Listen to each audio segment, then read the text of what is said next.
గతంలో ఏదైతే జగన్మోహన్ రెడ్డి గారు తప్పులు చేశారో మాటకు ముందు ఏ సభ పెట్టినా ఏ మీటింగ్ పెట్టినా ఆయన చేసిన పనులు, ఆయన చేసే అభివృద్ధి కానీ, ఆయన ఇచ్చే పథకాలు కానీ వాటిని అమల్లో పెట్టుకొని వాటిని పబ్లిసిటీ చేసుకునేది మానేసి పవన్ కళ్యాణ్ గారికి 3 పెళ్ళిళ్ళు, చంద్రబాబు నాయుడు గారిని అట్లా బంగాళాఖాతంలో కలుపుతాను, ముసలోడు, అది ఇది ఇలాంటి పనికి మాలిన మాటలన్నీ మాట్లాడి 24లో ఓటమికి కారణమయ్యాడు.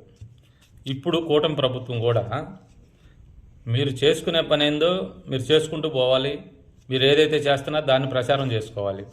ఈనాడు ఒకటి, ఏబిఎన్ ఒకటి, టీవీ5 ఒకటి, ఈ 3 ఛానళ్ళు కూటమి నాయకులు ఏదన్నా జగన్మోహన్ రెడ్డి గారిని ఒక్కసారి విమర్శిస్తే వీళ్ళు 100 సార్లు మీడియాలో వేస్తారు.